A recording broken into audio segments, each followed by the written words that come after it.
Je vais te montrer à quoi ressemble la sécurité du président le mieux protégé au monde. Sans blague, ça va te souffler l'esprit. Dans cette vidéo, tu vas comprendre pourquoi ça coûte des millions de dollars pour protéger les chefs d'État, entre robots tueurs, gardes du corps surarmés et tout ce qu'il y a entre les deux. Jusqu'au président le plus pauvre du monde, José Mujica d'Uruguay au niveau 1. Ouais, je sais, ça paraît bizarre, mais au lieu d'empocher son salaire présidentiel, José vivait dans une petite baraque à toit en tôle au milieu de nulle part et refusait carrément de vivre dans le palais présidentiel. Et sa voiture, c'est pas mieux.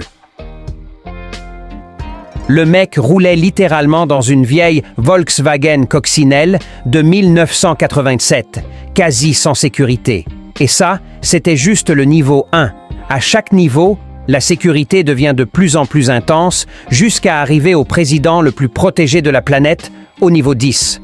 Le président de la France, lui, c'est pas vraiment la galère comme José. Macron, lui, a carrément une sécurité de fou tous les jours. Motard, garde du corps, vélo, le gars a tout. On pourrait croire qu'avec ce niveau de protection, il ne risque rien, non? Bah non. Il s'est pris des claques, des œufs, des tomates. Bref, un vrai aimant à baffe. Mais parfois, protéger un président peut très mal tourner. Au Japon, par exemple, le Premier ministre Shinzo Abe, le plus ancien en poste, avait tout sous contrôle. Ses gardes couraient derrière sa voiture, géraient la circulation, tout ça. Ouais, c'est vraiment arrivé. Et pourtant, ça n'a pas suffi.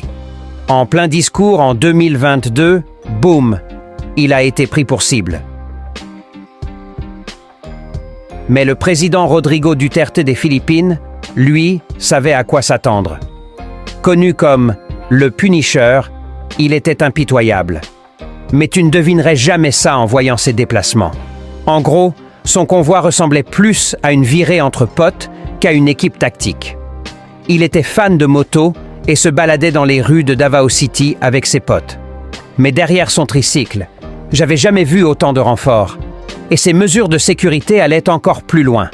Il a carrément détruit des centaines de voitures de trafiquants de drogue, juste pour marquer les esprits. Genre, il a écrasé pour des millions de dollars de supercars de contrebande, pour envoyer un message aux criminels.